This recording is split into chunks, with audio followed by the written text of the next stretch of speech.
What's up, everybody? For today's video, I'm going to discuss the Topps damage claim process and open some packs that I've gotten back from them in the past that I've been holding on to. I was going to save the pack opening for the end of the video, but I'm pretty sure I'll talk too much and you'll likely get pretty bored. Normally like to save the dessert for the end, but I figure why not have the pudding before the meat? So if you're interested in the damage claim process, feel free to watch that part at the end or just stay for the pack opening. But for those of you that don't need no education, let's go ahead with the pudding, shall we? Topps has sent a lot more than this over the time that I've sent off damage claims. I get a mix of hobby and retail, mostly retail. I've already opened pretty much the majority of everything just over time.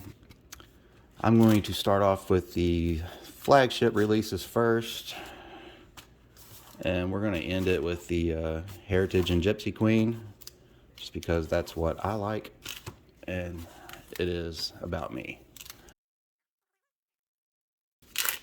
There's really no rhyme or reason that I've seen as to why Topps will send you packs.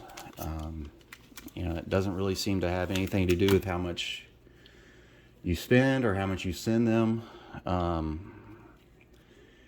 time I sent them an entire pack of 2019 Stadium Club that was damaged, and they ended up sending me back 5 or 6 Stadium Club packs along with the replacement cards. So there's really just no reason for it. And nice. So not a bad one to get back for a free pack.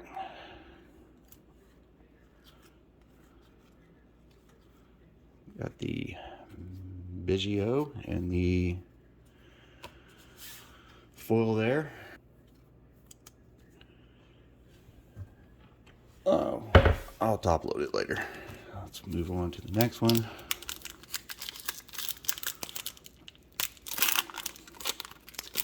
Out of the Stadium Club packs, I did pull an auto rookie.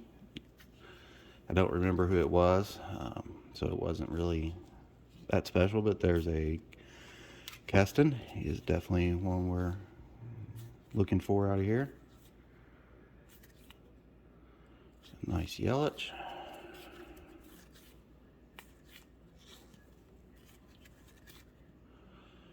Always cool to get a Trout.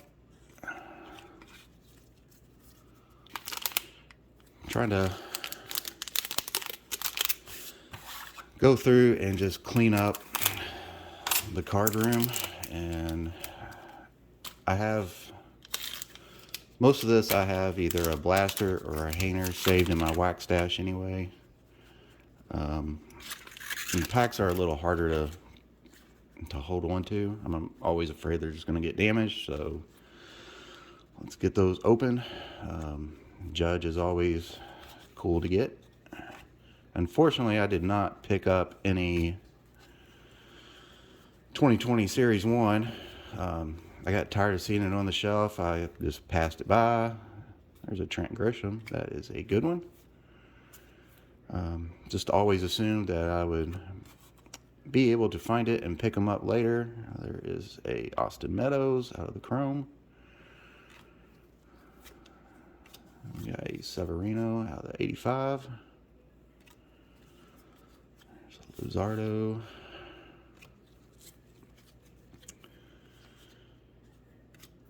But yeah, I just figured I would pick up a blaster or something of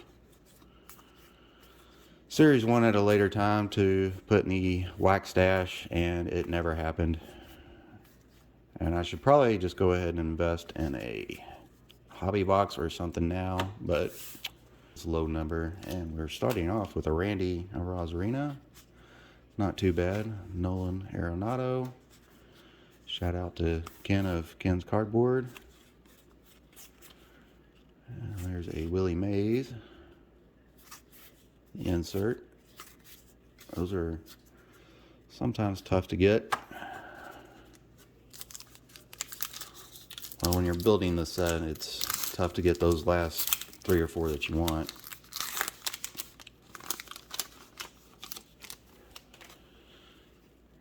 I'm definitely looking forward to the new Heritage coming out. And we got a it's a Yankees. I've never seen.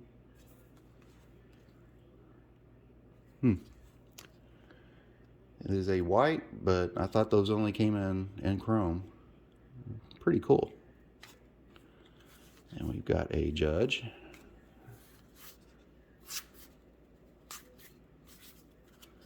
I have never seen a white. I've pulled the white chromes, but I've never seen just a regular white card.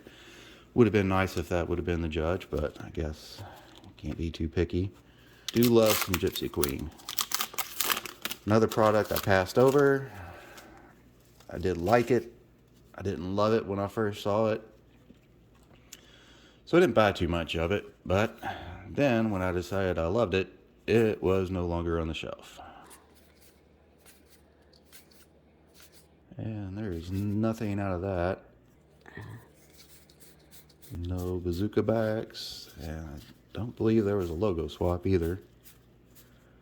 And then of course there's the Jackie Robinsons, which those can be a little tough to find. Not expecting that we got one. Love the way those packs open. And we got Gary Sanchez. A nice Michael Chavis fortune teller. Not too bad. Molina, shout out to Junior Baseball Fanatic 12. His mom is a Yachty fan.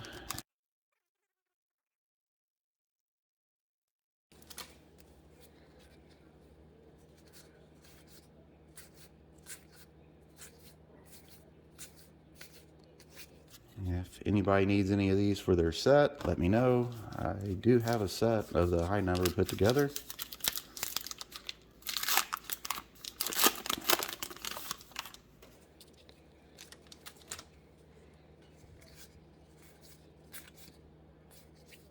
And there's a chrome Daniel Murphy. What is up with the just horribly off-centered?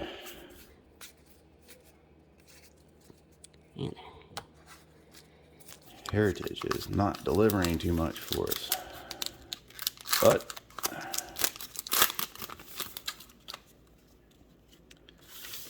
I still love Heritage. It's my favorite product to open. Love the feel of the cards,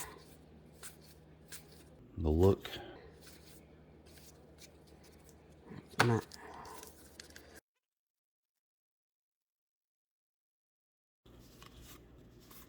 You can get one of the good rookies, maybe, or maybe not. Well, those were pretty rough. Let's see. All right, I'm not going to bore you with looking at the short prints. So, those were the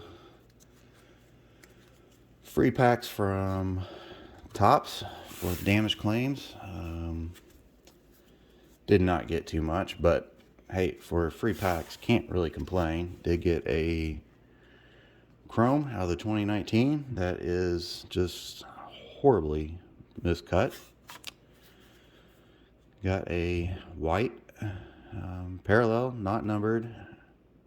It is a short print parallel, so that's pretty cool. And it's a Yankee, so of course it is horribly off center. Did get a Randy rookie out of the 2020 Heritage. Looks like Flagship was our best. So we got the Trent Grisham Series 1 rookie, the Keston Hiura, and probably the best card I would say is the Rainbow Foil Kevin Biggio. Not too bad. So now we can move on to our lesson. Don't have the writing on the wall, but I do have some notes on this card. I'm not really sure what's up with the Pink Floyd references, but perhaps it'll keep you going through the show. Last time, I promise. For those of you that may not know, you can fill out damage claims with Topps. They will replace your damaged cards or missing hits. For the most part, they do a pretty good job, and the process isn't too difficult. First, I'll go over the requirements, and I'll give you some tips, or at least tell you how I do it. You have 1 year from a product's release date to send a claim. So for the 2021 Series 1 example, you would have to have your claim to them by February 9th of 2022. You really don't want to wait that long, but technically that's how long you have. So first off, you will need a damage claim form that you can get from the Topps website. I will leave a link down below. And tip number one, if you buy a lot of product and you are often sending off damage claims, you can pre-fill these out and then just print them off, and then all you gotta do is put your date in there, product year, name, and then fill out your information down here at the top or at the bottom, just whether or not it's corner damage, edge damage. It doesn't have to be perfect. Oh, left my phone number on there. I don't really care. I don't answer anything anyway. So pretty simple. And then you'll need a letter of explanation. I think the letter I think they just throw that on there to see if you'll follow directions. Really, I like to keep it short and sweet, just the basic facts. I know it's another reference. The letter is basically just a written description of the form you just filled out. I type mine because it's easier, but you can, I'm sure, do it however you like. All you need to say is, I bought these cards, they're damaged, or the pack was missing inserts. Just keep in mind the person reading it is just doing a job, so giving them a long complaint letter is probably only going to aggravate them. So I guess tip number 2, do not piss off people handling your food, and don't piss off people handling your claims. You will need a copy of your receipt or receipts for the product you're claiming. It sucks, but I guess they want to make sure you actually paid for them. So I guess tip number 3 is, don't steal cards that you might want to claim as damaged. On to number 4. Also, don't steal anyway. You're better than that. Number 4, you will need pack wrappers. So yeah, you're going to need to hang on to these. Not 2019 Heritage, because you can't put those in there anymore. So, if it's a hobby box, I don't think you gotta send them every pack wrapper. Just use common sense with the amount of damaged cards you're sending back. If you're missing a hit from a hobby box, I don't know, they would probably expect every pack wrapper back. Step number 5, you are going to need the UPC code. So along with the wrappers, you will need a UPC code from your blaster box, your hobby box, or your hanger. Obviously, if it's a fat pack, or if it's just a gravity feed pack, their barcode is right there on it. So there are a few ways you can go about this. When I was ripping a lot of packs, I would bundle up a whole group of products to send back at once, which greatly reduces your shipping cost. You could take, you got all your damaged cards here that you want to send back.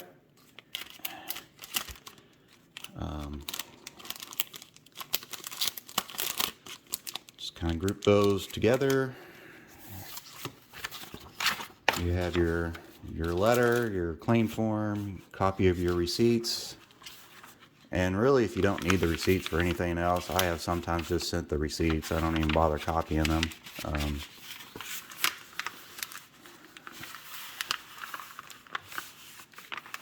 Fold them up like that.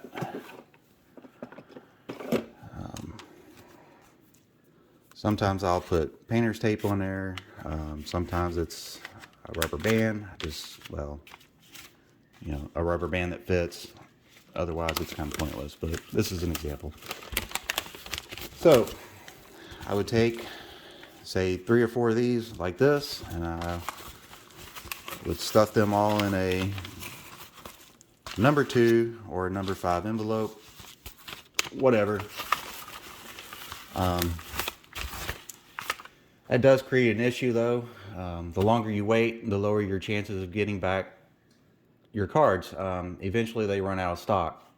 For 2020 Series 2, I sent in 2 or 3 Roberts like a week after they were released, the release date, and they claimed they were already out of stock on the Robert rookies. And if you follow NW Stain, I think he pulled I know he pulled a rainbow foil Robert rookie, and he pulled that like the day of release, and he sent it back right away, and they still claim they were out of stock. So,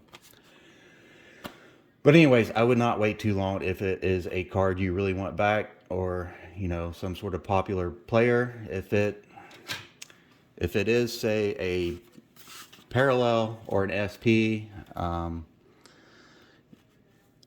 this one is actually not too bad. It's got a little bit of a ding corner, but it's not bad enough that I'm going to bother sending it back to him. But say you wanted to send this card back, but they don't have a replacement, they could send you maybe 4 or 5 different parallels of the Red Sox.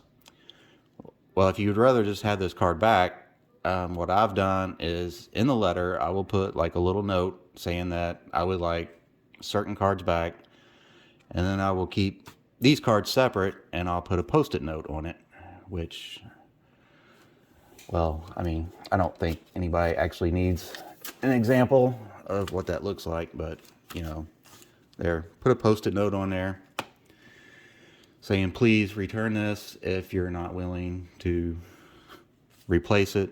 I don't guess you can phrase it however you want.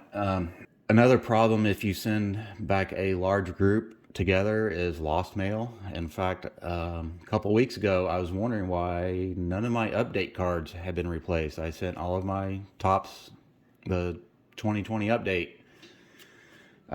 sent those all back at the beginning of January, and typically Topps is pretty fast at sending the replacement cards. And I was like, well, I'm sure they've gotten it by now. Well, it was delivered a couple of weeks after I sent it, and, you know, instead of the post office delivering it to Pennsylvania, they delivered it to someplace in Tennessee. So, yeah, Topps never got them. I reached out to the post office, and they were like, oh, our bad. It was a human error. It was I guess somebody typed in the wrong zip code. You know, I use PayPal for my shipping labels, and I could see that I actually used the correct zip code. But, I mean, I guess at least the post office admitted it was their fault, but, you know, I'm not going to get anything for it. So I guess my tip would be you know, if you're grouping them all together, there's a chance everything's going to get lost. So maybe you don't want to group them all together. Maybe you're not concerned too much with saving on shipping. Or if you are replacing a high dollar card, you might want to send it priority with insurance. I guess my tip is just to be cautious on what you're sending them, and, you know, decide whether or not it's really worth it. Another tip I like to do is I like to keep the cards in numerical order. These are not, but I'm not actually sending them. So I figure, you know, if you're sending a lot of cards, I think it makes their job a lot easier if you keep everything in numerical order for them. And hopefully if you make their job easier, you know, they will handle your claim with a smile, and maybe they throw in an extra little something for you. You know, you get another pack or 2 as a bonus. I also don't think they've ever shortened me on anything that I sent back, but I notice they will often send back a letter saying, you know, we're sorry, here's your damage replacement cards, one thing I noticed on some of the letters they send back is they write out the card numbers and quantity. So what I started doing is I did like a little spreadsheet where I put the card number and the quantity on it for them, and I include that with it. You know, again, I don't think they've ever shortened me, but you know, it's just something else that I started doing with Heritage High Number when I sent those in. That's what I did. So I figure it never hurts to, you know, brown those a little bit. You know, make it easier on them. Maybe they will handle your claim a little better. That's really about it. It's not that difficult, in my opinion. You paid for the cards when you bought the packs or the hobby boxes or whatever. So besides getting the cards replaced, maybe they'll throw in a pack or two as a bonus. However, don't go into it expecting you're going to get packs, because sometimes I would get packs and sometimes I would not. Nowhere does it say that they're going to actually send you packs or any kind of a bonus. Also, I realize not everyone's in the States, so you know, if it's super expensive to ship these back, and you do get a damaged card, I would still reach out to Topps, maybe send them an email, explain the situation. You know, who knows? Maybe they'll work with you on shipping cost. You know, those expensive shipping costs could just be a distant ship smoke on the horizon. Sorry, couldn't let that one go, even though it was a stretch. But hopefully this will be some help to some of you all. So thanks for watching. Take care and have a great day. You don't eat your meat. You can't have any